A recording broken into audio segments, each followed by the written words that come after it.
Yo, yo, yo, what is up, my fellow warriors of light and warriors of darkness? Today is going to be a much more toned down video. Main reason why is, if you watched the live ladder last night, you learned that, we won't be getting Endwalker in November. We will now be getting early access on the 3rd and the 7th.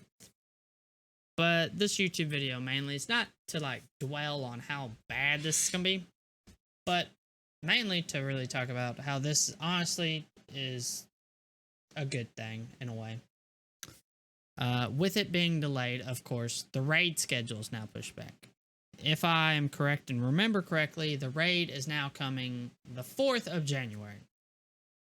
And honestly, that is very good for the world's first, because now they won't have to worry about Christmas and all that. Instead, it'll be on the 4th of January, not a significant date, no holidays there, so it clears that. Another reason why I think Endwalker being pushed back is a good thing is we know the product we're getting is not going to be rushed. Because when Yoshi P unfortunately started tearing up at the idea of announcing that it was officially delayed after they announced the date, and this is the first time ever in his career that this has happened, we got an insight on, he just told us that there were things that he wants better wrapped up. Like, for this to be the end of the Heideland and Zodiac era, he wants it perfect. And I can't blame him. It's the end, it's the first ever end in this game, and it's going to wrap up everything we've done for the past current expansion, so of course you want it to be perfect. Who wouldn't? Another good thing for it is, honestly, for me wise, content wise, I had stuff that I wanted to do with Battlefield, maybe Pokemon, and to have all three of them on the same day wasn't really going to cut out for me. On top of the fact of the character I'm currently going to use through Endwalker is not all the way caught up. I just recently got into Shadowbringers on this character, and I already did the math that I had to do 9 quests a day till November 19th when early access would pop. And now that it's pushed back to December 3rd early access, I now have time to enjoy Shadowbringers on that character a little bit more and deep dive it like I've never deep dived it before. So that allows me to make better stream content with not having to rush the story just to get that character ready. So that's a benefit. And the content that I was going to release on YouTube, I was going to have a hard time balancing Endwalker stuff with Pokemon stuff because I'm uploading Pokemon on this channel. Of course, I'm going to probably play that all on stream, chop it up, record and stream it at the same time, chop it up, and release it as a walkthrough or a playthrough. So look for that because we're about to have regular Pokemon uploads starting November 19th. So, back to the main topic at hand, though. Ultimately, the delaying of Endwalker, I felt it hurt. It hurt. I was ready to play the Reaper. I was ready to try out the Sage, and I was ready to see exactly how fun the Summoner is. But they just feel like they got more to flesh out. And another thing I would like to point out very much is, if this was any other game, they would have just launched it and it would have been bad. Like, how would you feel as somebody waiting on an expansion and they release it and it's terrible? And I feel that them pushing it back is them acknowledging, like, hey, this isn't good enough to wrap this up. But I don't even think that's true. I think it would have been perfect if they just released it as is. But like Yoshi P said, the things that he wanted to tweak, unless you're really, really paying attention to it, you probably wouldn't notice. It was stuff that only he would only catch on to. So honestly, he just wanted to polish it and really he didn't want to put something out there that he thought wasn't perfect to him. And I can respect that. As somebody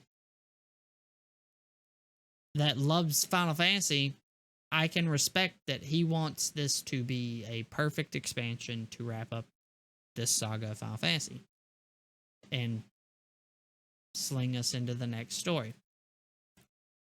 I know this video is kind of just like me rambling on about how I feel about the delay, and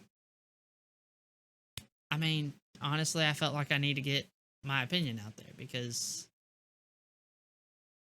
I don't think this is a bad thing. I don't. I think it being delayed gives people time. You won't be playing it in the middle of Thanksgiving, and you'll get to play it before Christmas. So you have time to beat the expansion before Christmas. Or anything else. Like, I mean, it's a win-win in a way. Like, Yoshi P gets to make sure this is perfect. We now have our raids lined up for World's First perfectly. We now have it where it's not in between a holiday, it's before a holiday. And ultimately, I think this is good. I think it's good because it gives me even more faith that I already had like really strong faith for Yoshi P releasing an expansion. But if he's willing to, the first time in his career, say, no, this needs to be better, then I can wholeheartedly say that this expansion will probably be the best expansion ever for this game so far. It's going to surpass Heavensward. It's going to surpass Shadowbringers. It's going to surpass Stormblood. Like, it's going to surpass all of them.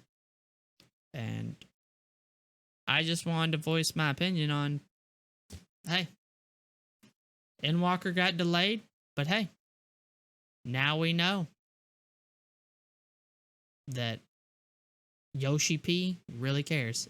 And this is a big message for all the WoW fans, honestly. This is the biggest message he could do for a WoW fan.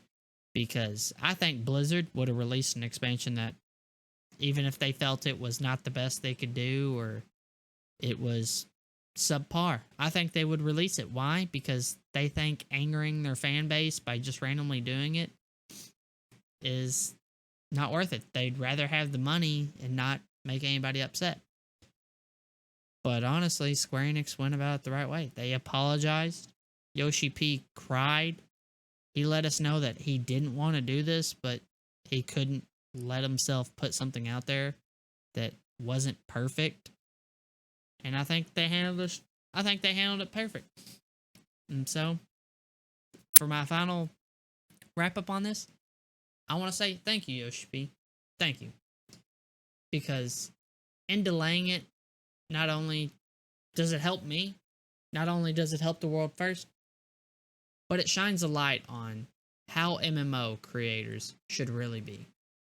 They shouldn't just put something out there for money. Sure, they could, but you care about the community. And I want to thank you for that, Yoshi P. On behalf of everyone playing the game in NA, we need to thank Yoshi P, because he is just the purest MMO player or MMO creator that I've seen in a long time. He plays his game. He takes care of this game. This is his baby, and this is just proof of how much he cares about the community. So once again, thank you, Yoshi P. And with that being said, I'm going to go ahead and sign off. Make sure to go ahead, subscribe to the channel. Make sure to go ahead, hit that like button. Go ahead and leave a comment down below saying thank you, Yoshi P. And I'll see you next time.